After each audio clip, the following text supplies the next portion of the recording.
you guys know.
Okay, let's get started.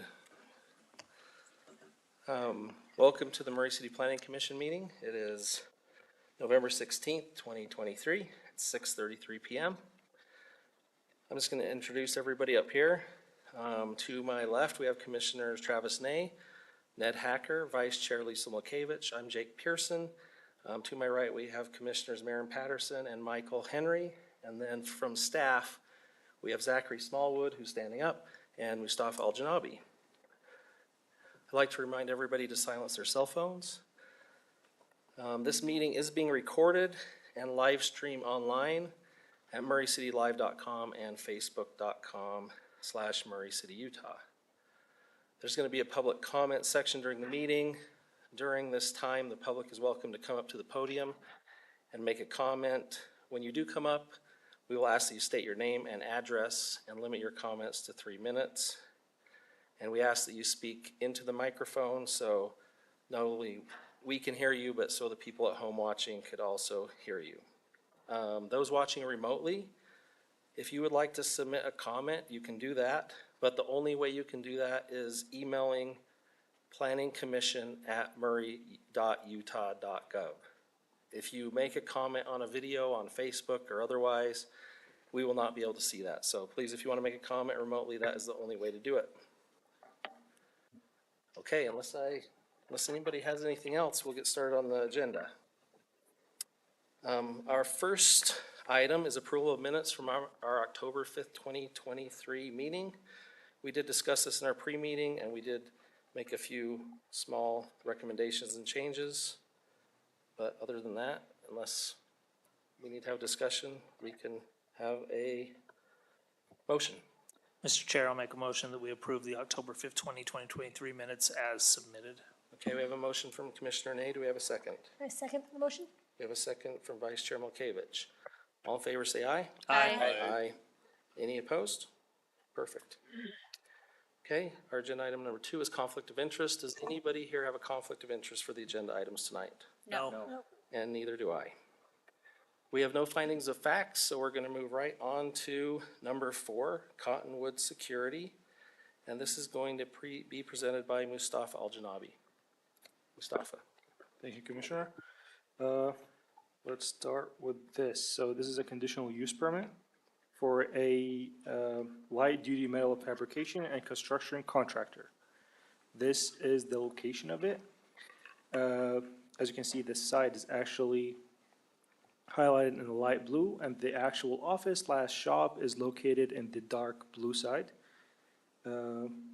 let's see, the location is in the MG zone as highlighted over there.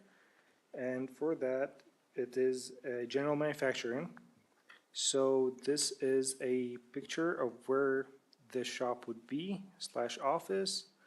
This will be the entrance of it. The entrance would be on the 4500 South, and it would be through a private entrance through a couple of parking lots.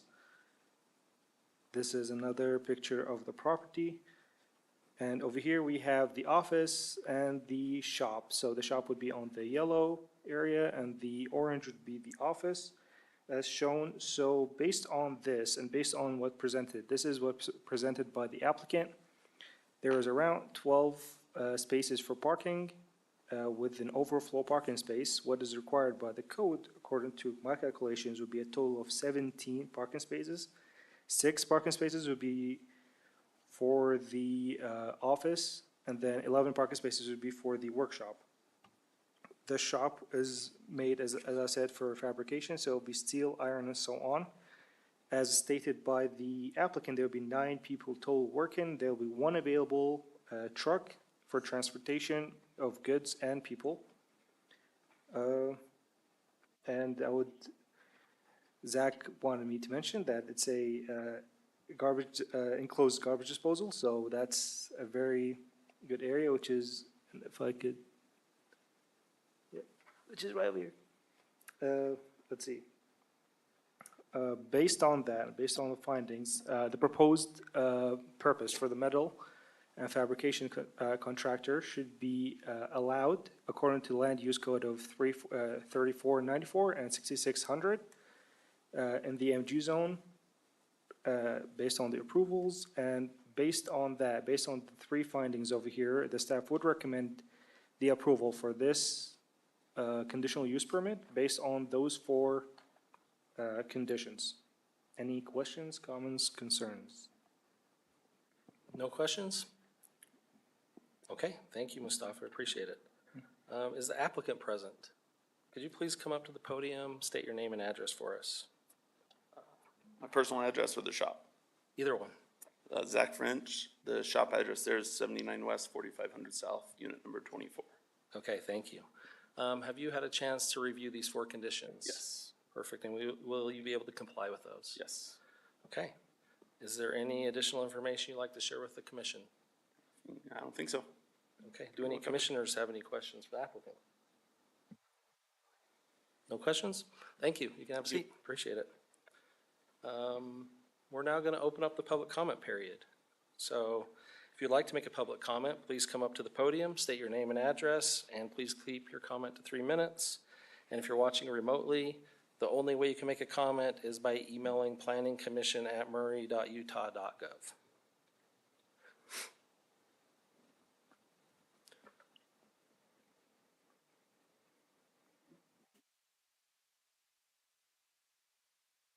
Hi, my name's Tristan Hughes. I live at 4706 South Hillhouse Cove. So that is the residence that is right behind where that suggested stop is to be. The reason for my comments is because currently right now there's a few shops that are on each side of that building or each side of that place. And right now there's not too big of a concern because occasionally those shops do operate at late hours or very early hours that have been either waking up extremely early because of noise or have been very much later into 9 p.m. hours at night. Once again, not a huge concern because it's one-off occasions. However, my concern would be if we're having metal work done in those earlier hours or later hours again, or because those townhomes there are all rooftop townhomes means that people spend their summers on the roof deck. If there's any debris that is coming out from the shop, that is downwind of us. That's all I like to say, and thank you. Thank you.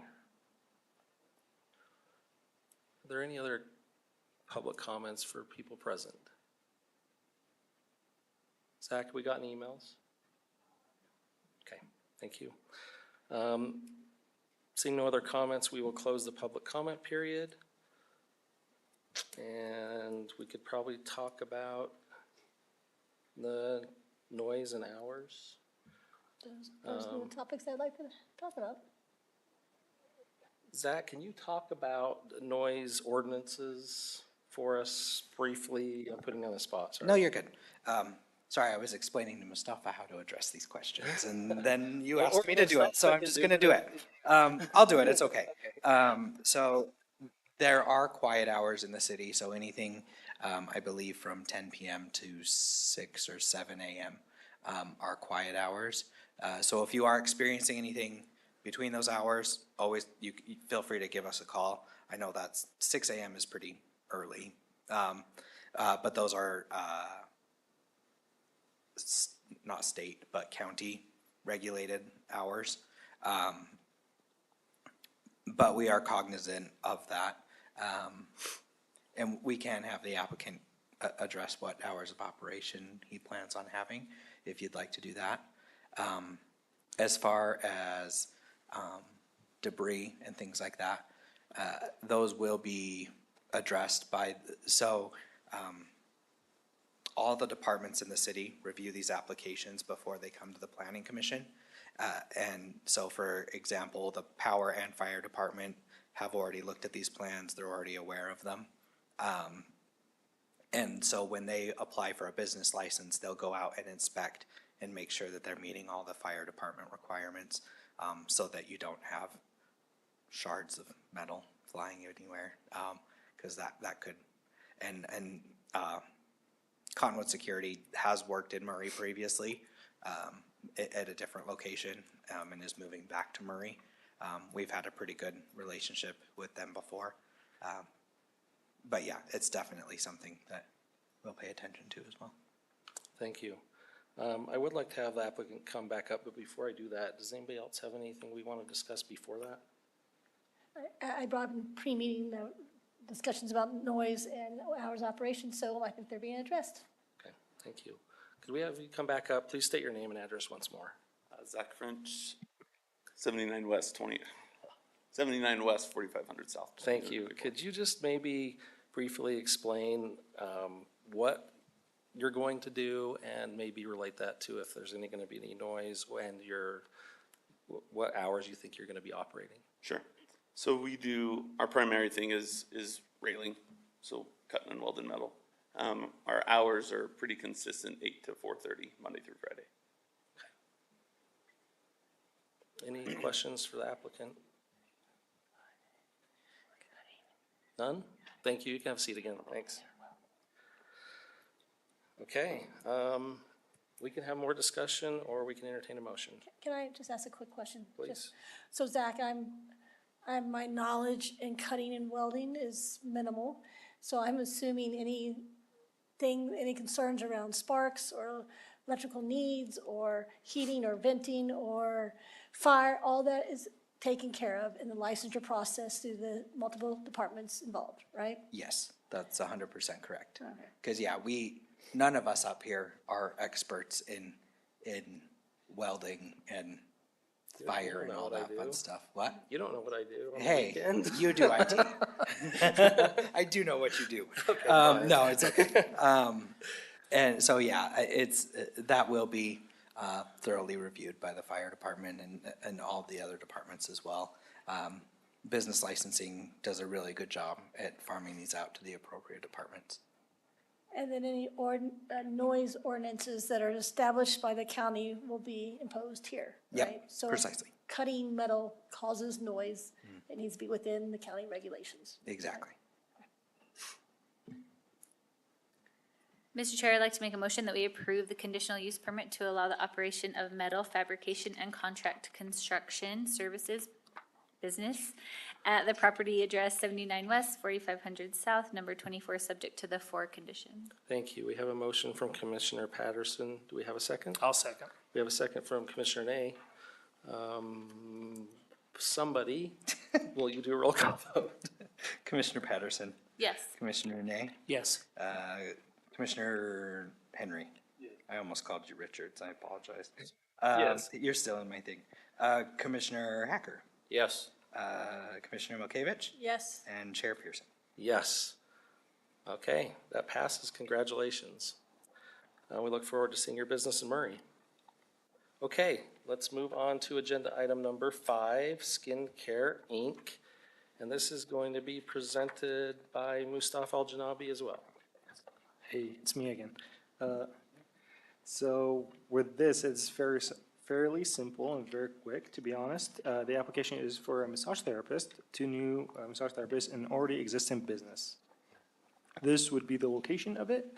The highlighted light blue is the actual location of the entire office, and the dark blue is where the new massage therapist plus where Skincare Inc. is located. It is located in the R&B zone, which is a multi-use commercial / residential, but for this one, it's a multi-use commercial. As stated, it is on 900 East, so this road would be accessed from 900 East. This would be the location of the new office, and the little circled office is where it's gonna be. The applicant has 2 rooms, and it will be within those 2. It is a utilized space of 110 square foot. This would be the entrance of it. This is where the office is located. From pictures, this would be the parking space around. The total parking space for this location is 54 in total, while based on the calculations that I did, it only requires 1 parking space for the new office of 110 square foot. This is the extra space that is across from the office, located. Let's see, this is a aerial view of it, and trying to look through my notes, there's nothing else that I would see. So for the findings, the property and the business proposed for massage therapy, it is under land use code of 6296, which would be allowed in the R&B zone. Based on these findings, the staff would recommend the approval for the conditional use permit based on those 3 conditions. Questions, comments, concerns? Go ahead. Simple question. When you were looking at the floor plan, you said new office, but this is an existing business and just an expansion of the. Correct, of the use. yes, Okay. it is. Excuse my language. It is a it is a business, an already existing business, so there's no new office gonna be in there. It's just. And the reason why they have to get this conditional use is because they all have to get their own business license, is that correct? Correct. It would be a separate business license. Some will not be happy with my feelings, that I feel obligated to say that I know the city code is being met with what, this site has more parking than needed. And the city code states that they only need 1 additional parking. But I have to acknowledge that that's a little ridiculous, because a therapist and their client, there will absolutely be 2 cars. I'm not concerned about this application. There's 54 parking spots, they're fine. But the parking code's a little interesting. I live right over by this area, and I'll tell you, the only time you see any cars parked on 900 East is during the farmer's market on Sunday morning. And outside of that, you never see anybody parked there. It's a dangerous place to get out of your automobile, because cars are usually doing 60 miles an hour in a 40. So There is no concerns with this application. It's just, the code's a little silly. Okay, any other questions for staff? Seeing none, is the applicant present? Can you please come up to the podium, please state your name and address. Hi, thank you for being here. I'm Cheryl Edvilson, and my address, I'll use the business, 6268 South 900 East, Suite 200. Perfect, thank you for being here. Have you read, can you put those conditions back up real quick? Have you read these 3 conditions that Yes, I are going have. to show on the board? Okay, Yeah. perfect. And will you be able to comply with those? Absolutely. Perfect. The second one's already taken care of. The fire chief came in the other day. It's all Great. ready to go. Awesome. Is there any other additional information you'd like to share with the commission? No, they just have it, I wanted to know, they have 2 rooms, but we have that circled 1 room. The 2 are shut, they work different hours. The 2 massage therapists work they work separate hours, and there's 1 room that has 2 rooms in the, I just wanted to point that out. That's when I was reading through this, I saw it. So are you saying that they're going to be occupying that just one room circled? Is that correct? Right, at different times. Yeah, okay. Yeah, that's all. Okay. Do any of the commissioners have a question for the applicant? Okay. You can go ahead and have a seat. Thanks for coming. Okay, thank you. We're gonna open up the public comment period. So if you'd like to make a public comment, please come up to the podium, state your name and address. Please keep your comments to 3 minutes. And if you are watching remotely, you can make a comment, but the only way you can do it is by emailing planningcommission@murray.utah.gov. Is anybody present that would like to make a comment? I don't see anybody here. We're just gonna give it another 30 seconds to see if someone wants to email in. 30 seconds is a long time. I know, You should I've count- been you should staring count. at you for 10 already. Have you been counting? I mean, you know, I want to give them a chance. I know. I'm trying. Keep refreshing. We have none? No. Okay, we're gonna go ahead and close the public comment period. Well, we can have a discussion, or we can entertain a motion. Mr. Chair, go ahead, Mr. Hacker. Mr. Chairman, I make motion that the planning commission approve conditional use permit to permit to allow massage therapist business at the property address 6268 South 900 East Suite 200, subject to the 3 conditions listed. Thank you. We have a motion from Commissioner Hacker. Do we have a second? I'd like the second. We have a second from Vice Chair Milkevich. Can we have a vote? Roll call Yes. vote. Commissioner Hacker, Yes. Commissioner Milkovich, Yes, Commissioner Henry, Yes. Commissioner Nay, Yes. Commissioner Patterson, Yes. and Chair Pearson. Yes. Okay, congratulations. That is approved. We're gonna move on to our next agenda item. It is number 6, and it is something that I don't have right in front of me. It is land use text amendment, and it's going to be presented by Zachary Smallwood. Yes, thank you. So I don't have very many slides for this. I pretty much have findings and a motion. So I'm just going to kind of explain it. So I'm gonna interrupt, sorry. If anybody's here, don't Oh, feel yeah. obligated to stay. I mean, you can stay if you'd like, but please feel free to walk out. Yeah, because this gets real boring. This is where we make the sausage. Yeah, thank you. I keep meaning to tell you that at the beginning of the meeting, that we need to add it to the script, that once Yeah, once your thing is done, you're free to go. I should do, yes, I'll try to. And I apologize, I keep forgetting to. Yeah. Yep. Okay, so, yeah, over at least the past 5 years that I've been here, 5.5 now, crazy. So we have brought a number of contractors. Tonight was an example of one. He had another land use code, but the contractor side of it, we've brought a lot of those through as conditional use permits, and previous planning commissioners, current planning commissioners have asked, you know, these are pretty much rubber stamp, pretty much. There usually is not a lot that goes into these, into contractor uses. Also, contractors are pretty much permitted in every other zone, including like our commercial district. It is office only, but they're pretty much permitted in every other zone. As staff, we feel that this is a less impactful use than some other uses that are currently permitted in the MG zone. The example that I wrote, and for the public that may be watching, because there are none here in the audience, so for example, if there was a cabinetry shop that wanted to come into Murray City and found a space, they would be able to operate as a permitted use. They wouldn't need to come before this body. They would just be able to apply for a business license and go on their merry way.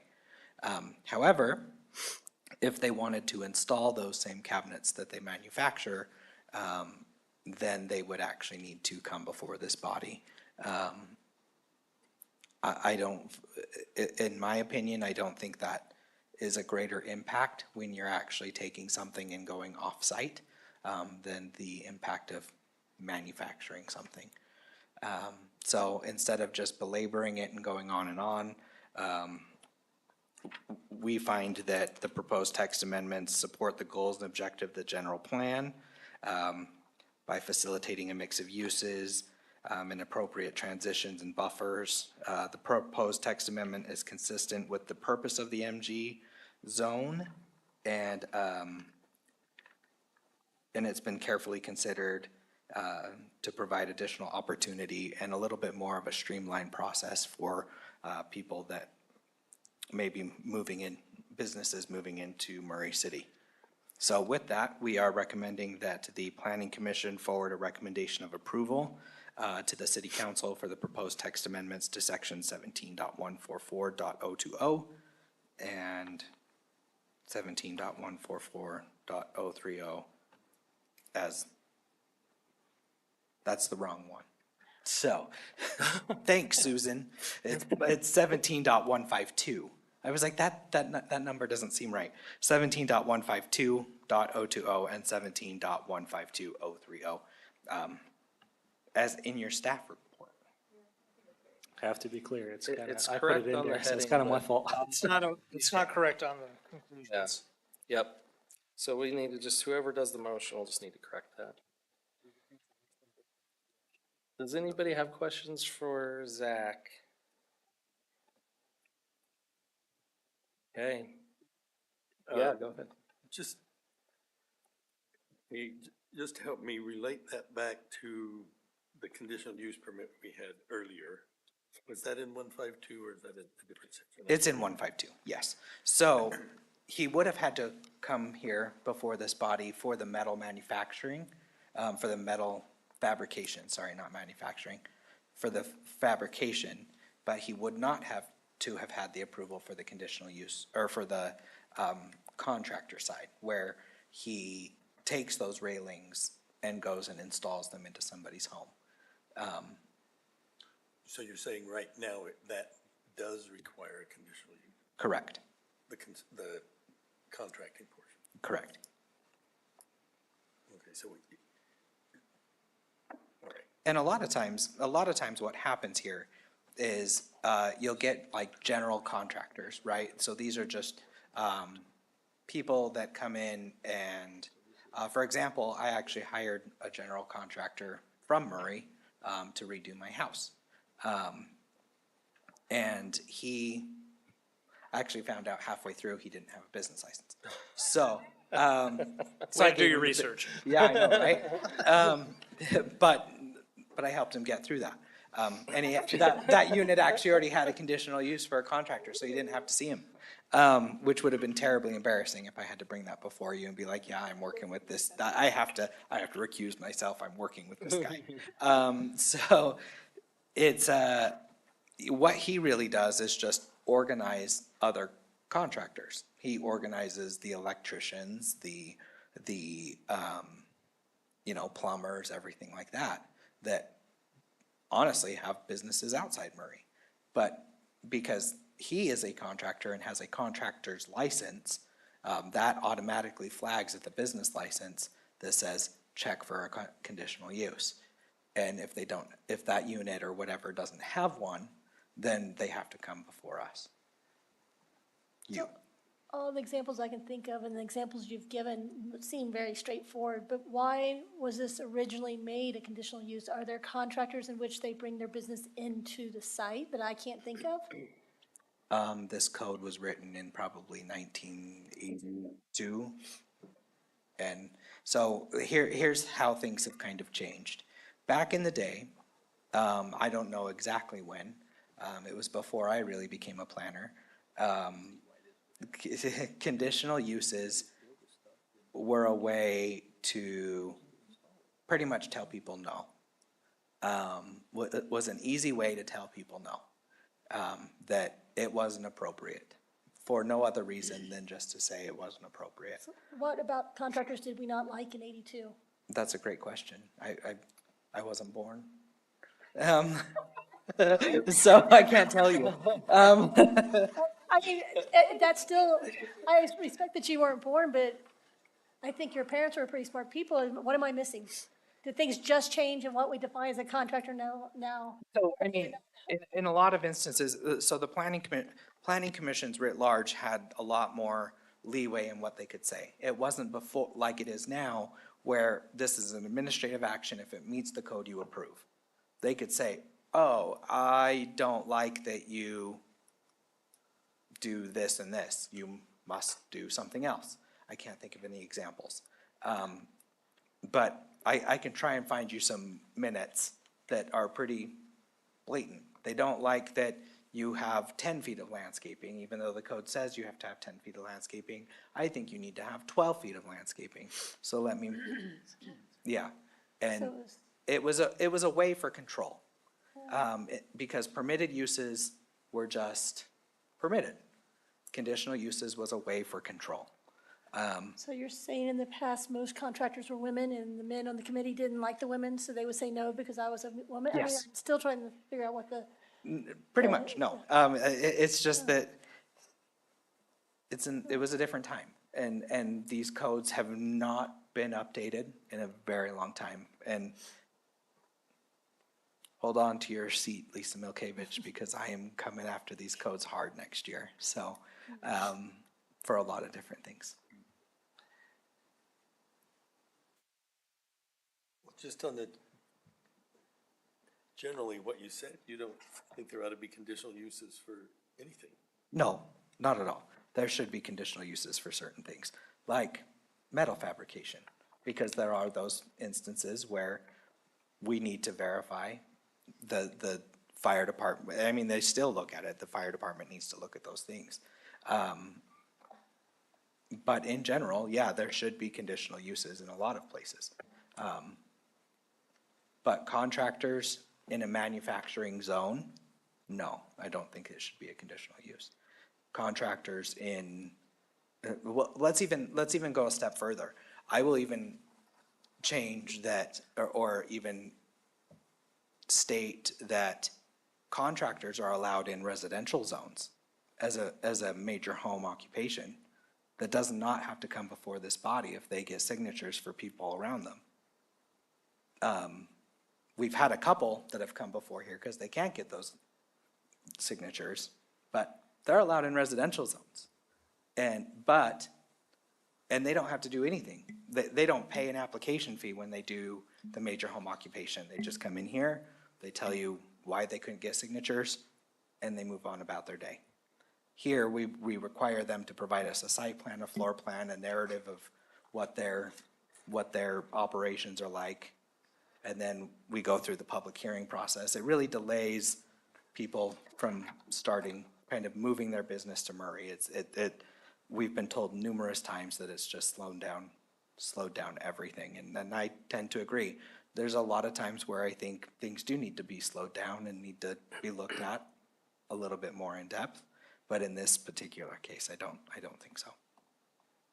so we can't come up, it's money and time, so we can't come up with a scenario in which a contractor would be bringing their clients into the facility.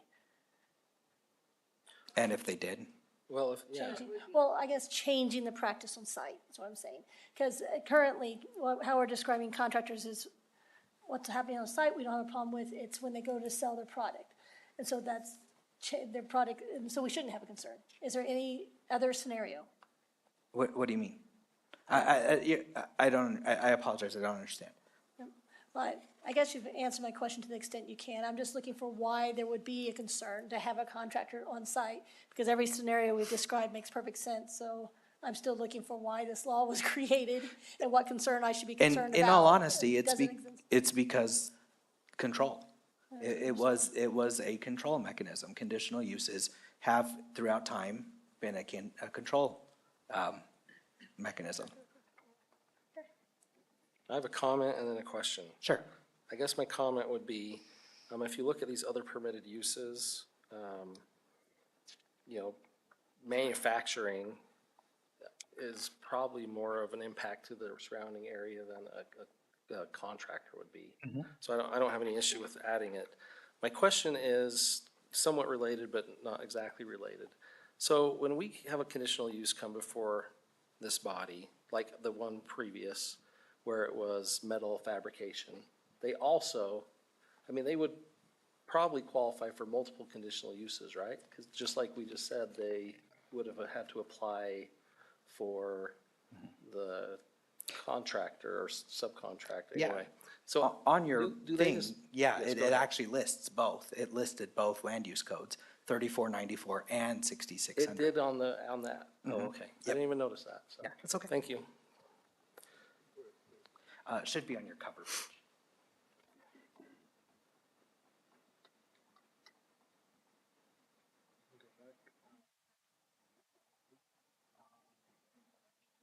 It's okay, keep asking. I have no other questions.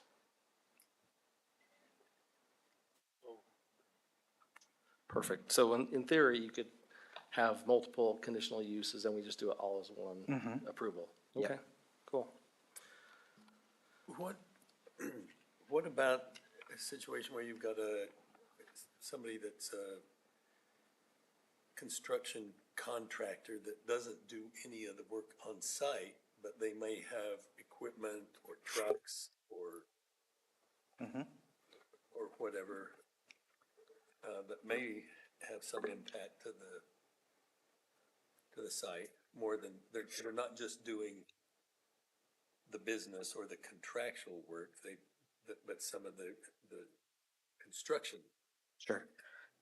So there's a different land use code for actually constructing things. I mean, that's manufacturing, right? Well, yeah, that's manufacturing, And but so. if they're doing off-site construction, but they still have the equipment necessary to do it, that could be anything. I mean, you could be talking about cranes and. Yes. But currently, for example, Wagstaff crane, I believe, is a permitted use. Crane storage, vehicle storage, is a permitted use in the MG zone. Equipment storage in general, tow yards, pretty much go along Third West, north of 4500 South, and you will see the epitome of the MG zone. It's cranes, storage units, tow yards, concrete manufacturing. And you're saying all those are just permitted uses? Those are permitted uses.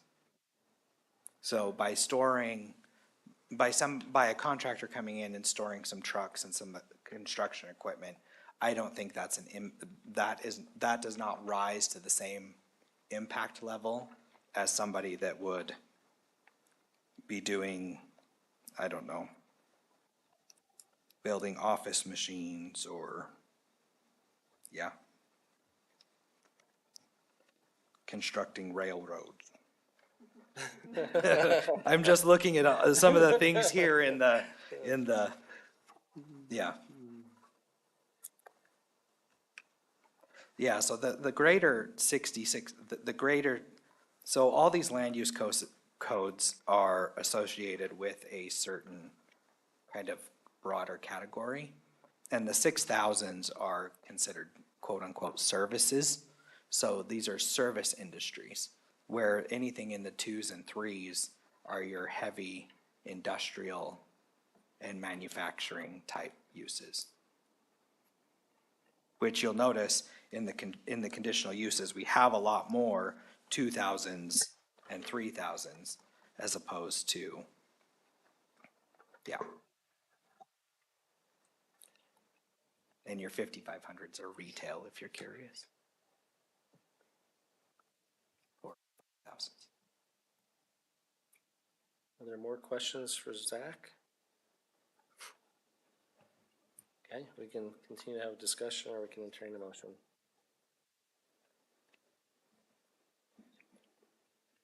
Mr. Chairman, I recommend that the planning Do we commission. need public comment? Oh, we do. We haven't done that, right? Do we? Yes, we do, sorry. Let's do that real quick. I'm gonna open up the public comment period. So there is nobody here. So if you are watching remotely, we'll give you a little bit to email your comment to planningcommission@murray.utah.gov. I was used to being on my own iPad, so I was about to swipe up and go to YouTube and see the stream and see if anybody had commented Oh, on, yeah. to see if anybody was watching, because that's what I do. But no comments. Okay, we're gonna go ahead and close the public comment period, and now we could entertain a motion. Oh, Mr. Chair, I'll make a motion that the planning commission forward a recommendation of approval of city council for the proposed text amendments to sections 17.152.020 and 17.152.030. Thank you. We have a motion from Commissioner Nay. Is there a second? I'll second it. We have a second from Commissioner Hacker. Let's do a roll call vote. Commissioner Nay, Yes. Commissioner Hacker, Yes. Commissioner Henry, Yes. Commissioner Patterson, Yes. Commissioner Milkovich, Yes. and Chair Pearson. Yes. Congratulations, Zach. Yay. Okay, let's move on to number 7. Zach as well. Yes, so, this one is amending a bunch of sections. The GO zone, the MG zone, I believe the CD zone, and some others. Sorry, let me look at it. Oh, GO, yeah. Okay. I apologize, I didn't write this one. Susan actually had a really exciting planning commission planned for Draper. She's a planning commission in Draper. I don't know if you guys know that, but she had an exciting one she wanted to attend, so I told her I'd cover her stuff for tonight. So this is repealing the land use code 1113, which is single family attached to non-residential. This has been kind of a thorn in the city side for a number of years because it's hard, we don't have a definition of what that really means. How it's been interpreted for many years is that it's kind of a caretaker residence. So if you guys remember older storage facilities used to have like somebody on site living, but also managed the business as well. That's how it had been traditionally interpreted. And then over the course of a year or two now, people have kind of changed that and have been challenging that to mean more of just anything. And there's no real definition on what that means. We still do, we do have definitions for like live work, like in our TOD zones. That's what this kind of would get confused with, is as like a live work residence. And it's not what it was intended to be. And so we are proposing removing it from these commercial zones currently. Because, yeah, it's caused a lot of headache. And that's really all I have to say on the matter. I'm happy to take questions. So this says that it would get confused with home occupation businesses. Correct. Which we know are like in residential uses. So they were like in a manufacturing zone and wanting to run a business from a place that they were living at. Correct. Okay. Yeah, that's actually exactly one of the things that happened, is that somebody was living in one of these zones, which the home occupation code says that the home occupation has to happen in a residential zone. I know I just said use code zones, and that's gonna confuse the living daylights out of everyone, even me. But yeah, there are home occupations which are only allowed to happen in residential zones. And then, but this was being construed to allow for that. So if someone has a random house in MG zone that they are living in, they're not allowed to do a business from it. Correct. Okay. So, Because, and I'll explain that, because the single-family residential use that's being used there is a non-conforming use. That means that the zone has changed, and the city, because that zone has changed, has anticipated that that use is and will go away at some point. It's allowed to maintain and be used as a single-family residence or whatever, what have you, for any amount of time, as long as it's continually used. However, once you abandon that use, which abandon is 1 year of not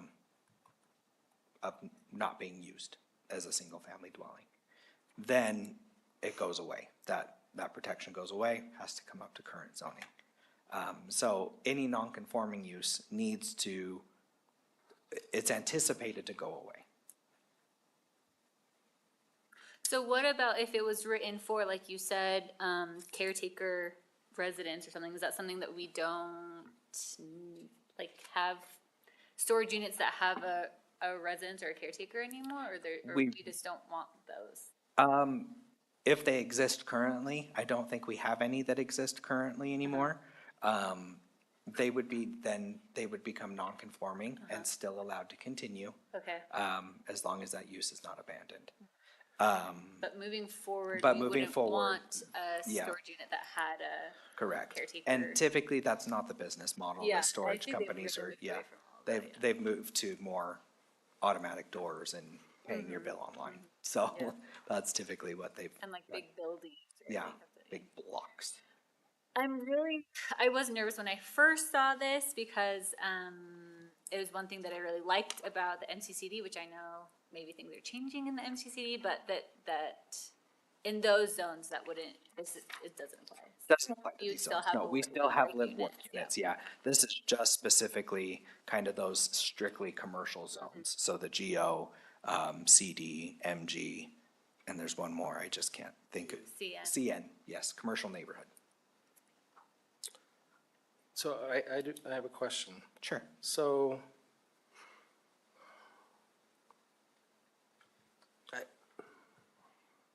I'm trying to formulate my question. That's fine. Does anybody else have questions while it's forming? Okay. I've been to cities where people often live in their business. And I don't necessarily think that's a bad thing. And I know we have the live work, whatever that's called, but Yeah, it's live work. and that's permitted where? Where do we have live work at now? We have live work in all of our mixed use codes. Okay, So, TOD, Yep. MCCD, MCMU, all those codes. And then in every single any residential zone, so R18, R16, okay. RM zones, you are allowed to have a home-based business. It's just that, it's been that confusion of, it's been kind of that, the home-based business is not really what these zones are meant for. Okay, so run down real quick. Sorry, I'm gonna put you on the spot again. You're good. I'm gonna go through each of these zones. GO, what would generally be in a GO zone? So the GO zone is general office. So Sure. it should be office uses. Right, so would that be a doctor's office? Doctor's office is, So if I wanted to have a doctor's office and live behind it, I couldn't do that. correct. MG zone. Manufacturing Okay. general zone. So if I wanted to have a sewing shop in the front and live behind it, I couldn't do that. Correct. Okay, and then the CN zone. Those are neighborhood commercials, so it's kind of like come and go on 9th East. Sorry, I couldn't help myself on that one. Maverick, by the way. What? It's Maverick, by the way. Oh, yeah, now Will it's be. Maverick. It Not will. yet. Have they changed the signage? No. Oh, okay. I was gonna say, because they haven't applied for a sign permit. But those are So if I wanted to have a neighbor corner market that I sold my fresh bread out of, I couldn't live behind it. correct. Okay, and the Because in the CD zone. MCCD zone. CD zone, right? Is that what you just Correct. said? Yeah, so you couldn't have a dress shop and live behind Okay. it. I'm sorry. Personally, I don't see any reason we shouldn't allow people to live behind their dress shop or their bakery or their little physician, area. I know that's not happening in Murray. I mean, I know that's you know, we can't point to anybody doing that, but I don't see that as a bad thing. Sure, and I completely understand that. I think it's just because of where we're at right now, and the way it's been applied. It's, these land use codes are very particular on how they read and how they're interpreted. And, this is Zach's pontificating, what, 6.0 today? My goal is to eventually eliminate these land use codes. Only 2 cities in the state use this type of way of classifying land uses, and we're one. So, Tell us who the other one is, just so I know. Provo. Provo. Interesting. But they use theirs a Well-regulated city. lot more broadly. They use the broad numbers, which is like 6,600, because there's usually like 6,600 through 6,699. And there's a whole list of every type of contractor you could possibly think of. They use theirs more broadly. But anyway, that gets kind of off topic. These codes are difficult because I to a point agree. I am all about mixed use, right? Like that's literally what it is. But they have the way that our home occupation business, our code reads causes conflict with this code, and it's honestly been a nightmare to try to keep. We've had 2 appeals from it, and yeah. Could we not just, instead of redlining these, just put live work? No, because that land use code is tied to a different document. Could we not make a new document, call it Live Work 2.0, and tie it to this? Possibly, Okay, possibly, but we would need to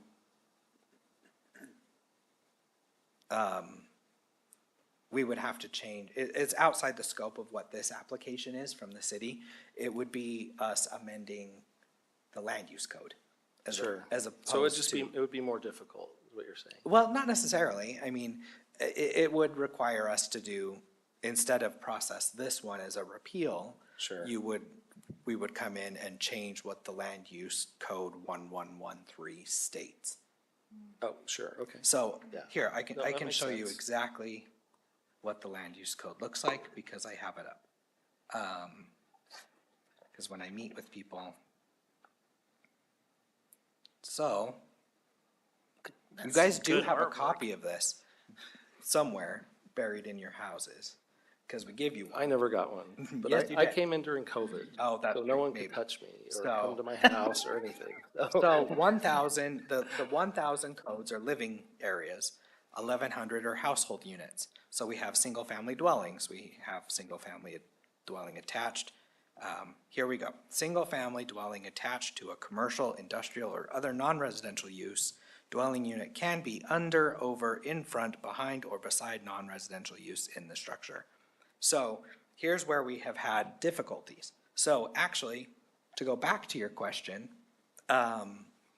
let's take the dress shop, because I just love the idea of you owning a dress shop. Yeah, So if you lived behind it, it would have to be attached. That's one of Yeah, the key words sure. here. It would have to be attached to that thing. You would have to do both the shop and, like, you have a shop in the front and like your kitchen behind like a wall. Yes. So it's like, it's in that instance. Yep. As opposed to being more of a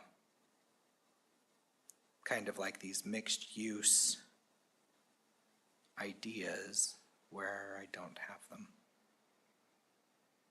Anyway, there's these terribly looks like they're hand Those drawn. are getting into the good ones though, right there. We need more of that. Yeah, there we go. But anyway, you get kind of the idea. And one of the examples was Here, I should have just included slides. I apologize. So I think it was something that's apparently not gonna load. But either way, so it was a single-family home in the front, and it was a detached single-family home, right? And then behind it, not attached to it, was a shop, like a big storage shed shop thing.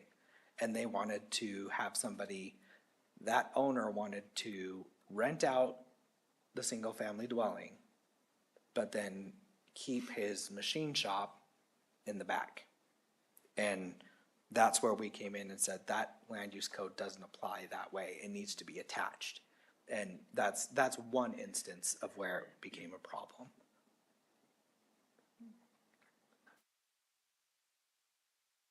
Can I shift gears just a little bit? Please. Is there a reason why we didn't consider residential neighborhood business in this discussion? Is it in there? It is not in there.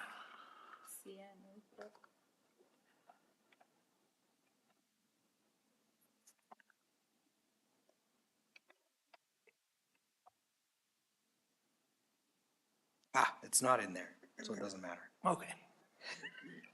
That's why we didn't include it. Susan wrote this report, so you know it's thorough, so.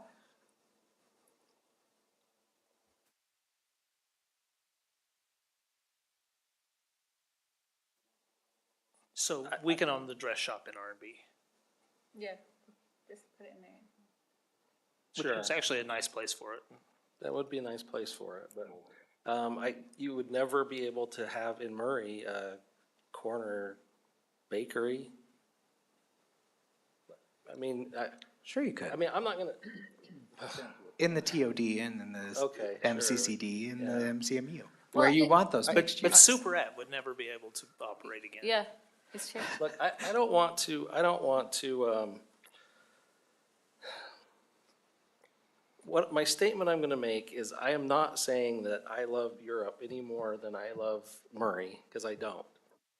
But I do like the idea of me walking to the corner store and buying some sourdough bread from the family that lived behind the shop. Sure. And I don't like the idea of taking that ability away. I understand that it may be ambiguous and maybe we need to change what's said there.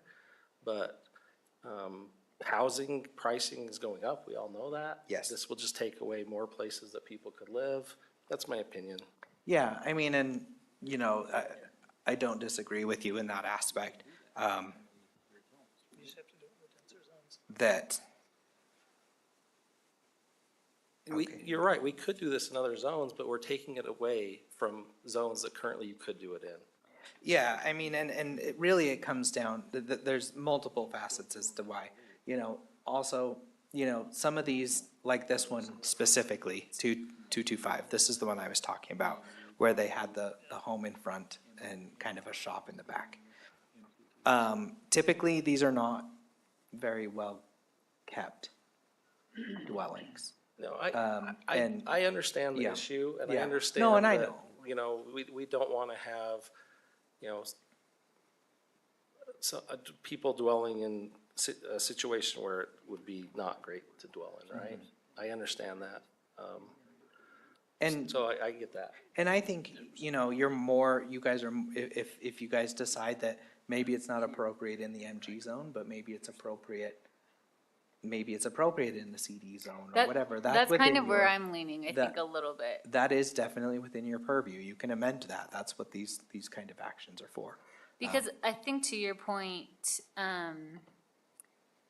that is, you know, in lots of situations, a way that people have been able to have an affordable place to live is also slash the place that they work, right? And so they can make double use out of that. And I would feel like that would be the most appropriate in the CD zone, that somebody could run a business and live either above and behind. And I think, like, maybe some of those, like, I know there's one that's like, maybe on 48th that had like an eye doctor place and then like an apartment behind it or something, right? So I think if we are trying to open up affordable ways that people could live and work in the city, I think the CD zone would be the most logical place to do it. I don't know, I mean, MG and GO, those feel to me like they would, those uses conflict a little bit and kind of cause more problems. Because I think all the examples that you're using are like, yeah, you'd have a dry cleaner or something that would be a permitted use in a CD zone and have a way to be able to live there also.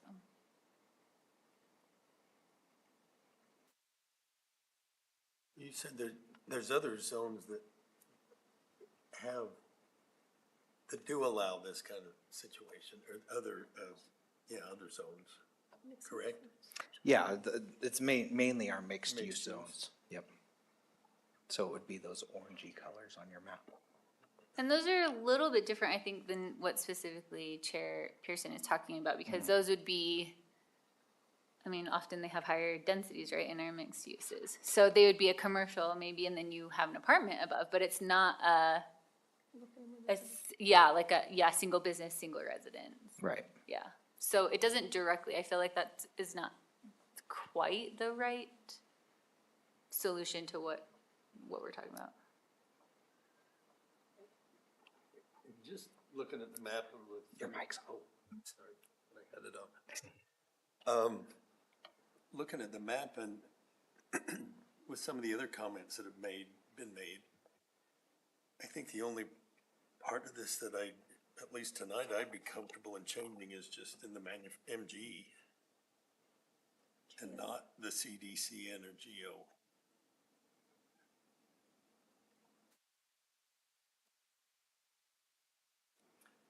Do we have any idea how many non-conforming uses exist in these zones currently? No. But I mean, if that's something you guys want some more information on, we can always table this too. Yeah, that's up to you. If you want some more data, if you want some more information, we can look into that a little bit more too. Would it be helpful to approve just part of it and maybe table the rest? Or do you want to just keep it all together? So taking action in any form would require to at least deal with part of it.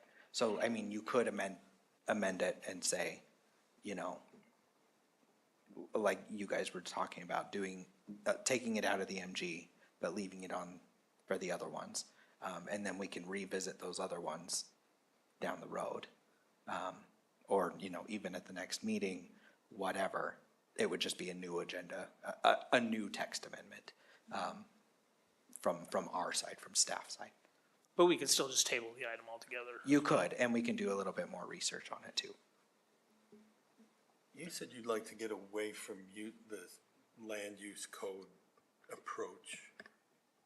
And maybe if I understood where you were thinking of going would make me a little more comfortable with doing this, or not.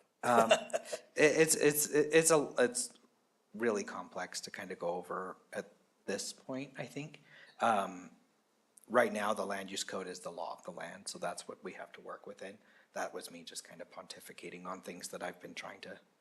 Well, okay, for instance, how do other cities, if Provo and Murray are the only places that do this, how do other cities handle this kind of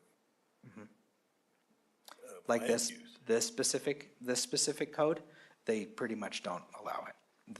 I don't think a city, again, I haven't done the research on it, so that's something that could be done. We could see if that's a thing. You don't hear of this thing. You don't hear of this type of use very often. It's a unique land use code that I think was intended to be used kind of how I explained at the beginning, kind of as a caretaker residence. I guess I disagree with that a little bit. I can think of a number of examples where I've seen this before, and maybe it's just been a matter of zoning. But well, frankly, I have seen a number of places where you have a business and a residence together. Mhm. And I guess it seems like we're excluding that as a possibility. I'm not sure I'm entirely comfortable with that. Yeah, and we can definitely, I mean, I don't, it's entirely up to you guys, what you guys decide what you want to do. I mean, I think I would be comfortable voting how it is if we want. I would be comfortable if someone wanted to change it.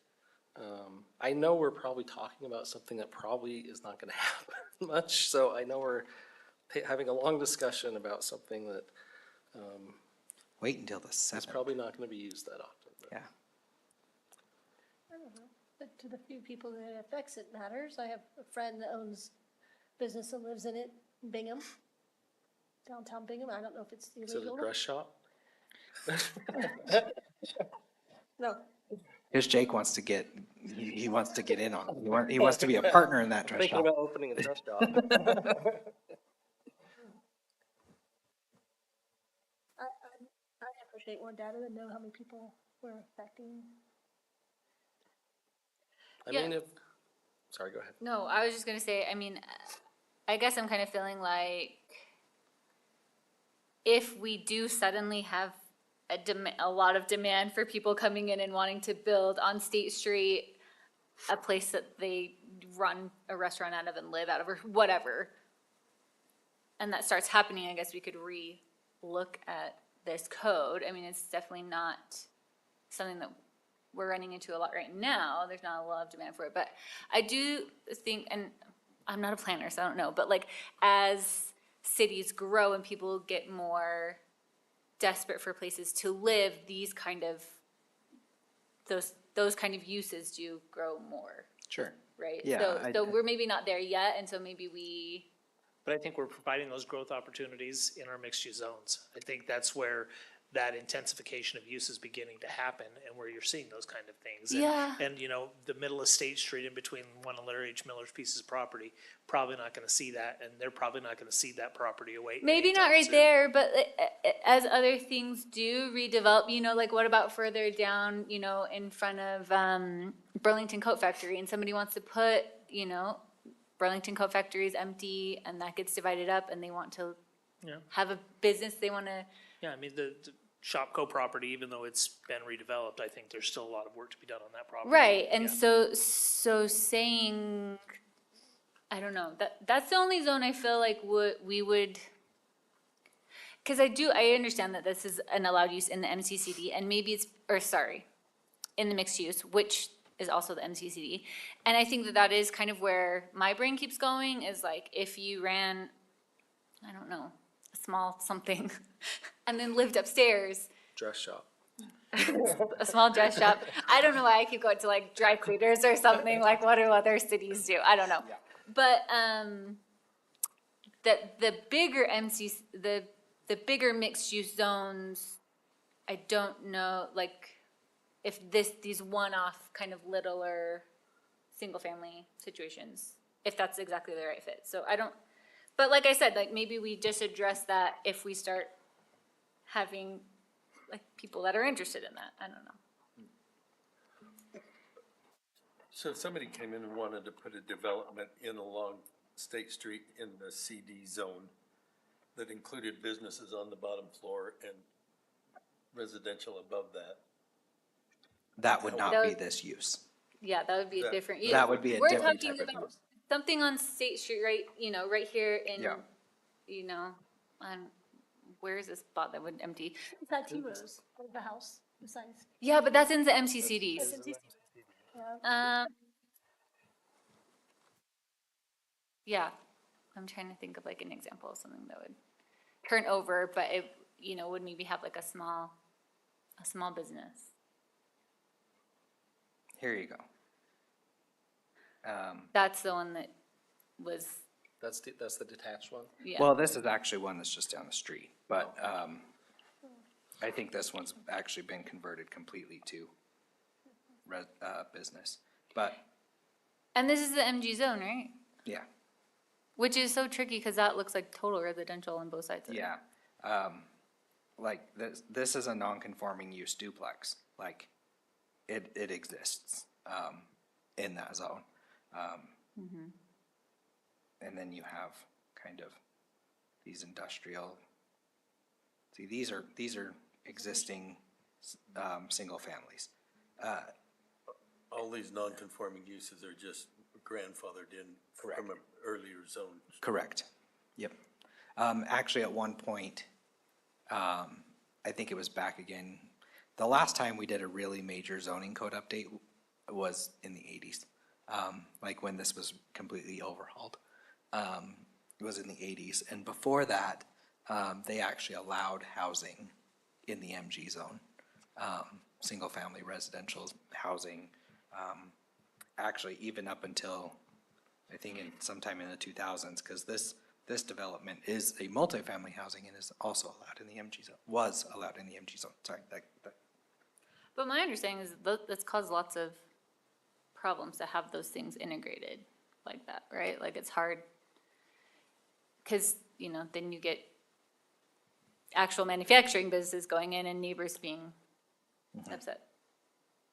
So yeah, on the one hand, I totally understand it, and I think it's good. But I don't know if we're like stifling future people that need that. Ned, how do you feel? I haven't heard from you. I'm digesting. This is all great. I think about where I grew up, there's still plenty of places of bakery with somebody living above, and all sorts of other non-conforming uses in residential areas. Little grocery store, small gas station, way less than 600 feet from residentials. But I'm not seeing any of that today. Yeah. With Especially here. development, big development, Yeah. 30 houses go in. Once in a while, you'll get 2, 3, maybe a half a dozen in a little gated street. And I'm not sure I see this in the future. Not So- sure that, and like Mary said, maybe it comes back, and if it does strongly come back, which it could, we've got a lot of space that can get redeveloped, 99% of State Street perhaps, and maybe it comes back and we address it in the future. But I don't see it today. I agree. My question is, just because we don't see it, should we then take away the ability for someone to do it? There's always ability, Mr. Chairman. All you do is you come to the planning commission and you can request, and we've done it. We've changed code for developers. Individual users. I agree, Absolutely. but I agree. No, it's easier if it's in the code, but, we've got a great planning staff and they're gonna tell somebody who comes in and says, I wanna do this. Well, the code doesn't say that, but if you wanna go ahead and try to change the code through planning commission and the city council, go ahead and do it. And we've done it already. Just in the last few years, we've done it. So here's the question I have.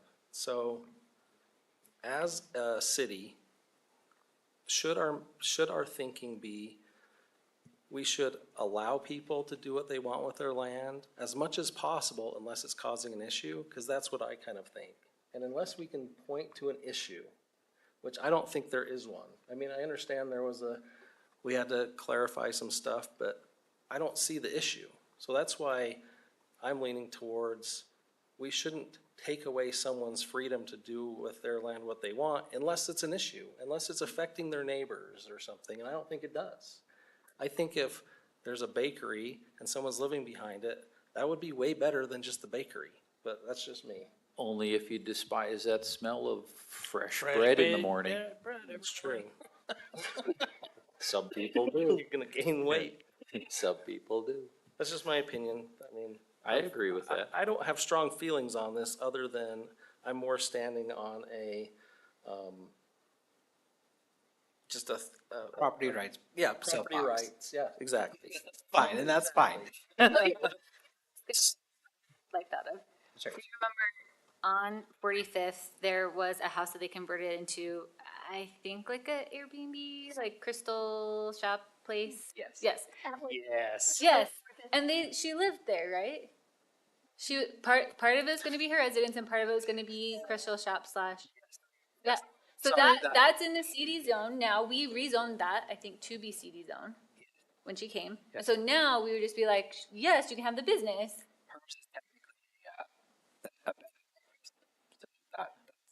Now a different use code. Okay. Sorry, So that not complicates but it if even was more. just her shop, right? Yeah, If if it it was was just her just a crystal shop. shop and part of her house or whatever, like she would now only be able to do the shop and not be able to have a residence. Correct. Even though If she were to come before us now. now, if Yeah. we change it. You cited one example where it had been an issue, but is this really an issue from your standpoint? Why do we need to change it? I think it provides clarity. It does help. Clarity, is that the only It, reason? it does help provide clarity. It's been it's been a lot over the past couple months dealing with a few residents that have wanted to challenge how we've traditionally taken it.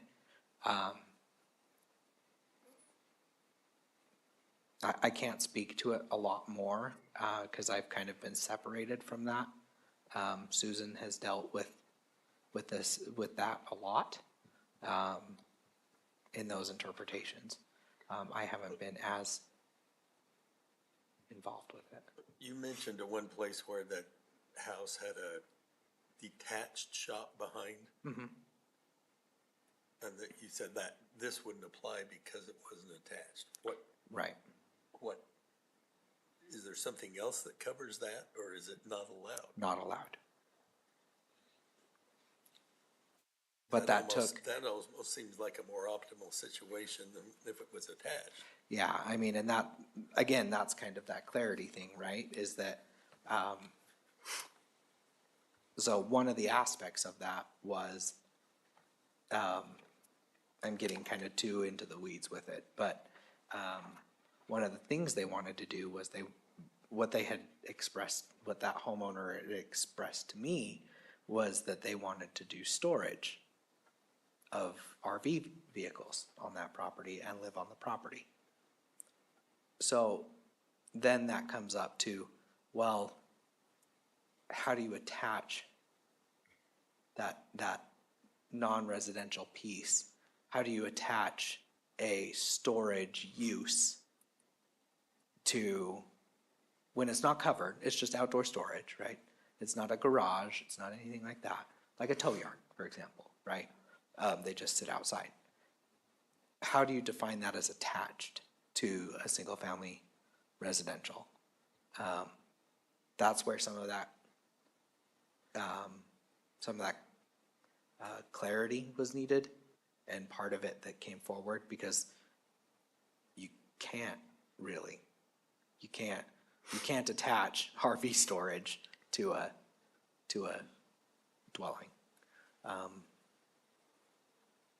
So that's kind of the long way of getting to your answer. I would say if we need to clarify the 1113 code, that would be better for me. I'd probably be okay with that. And if we need someone to draw better pictures, because the pictures I think were pretty clear, but if they need to be colored or something, I think we could do that too.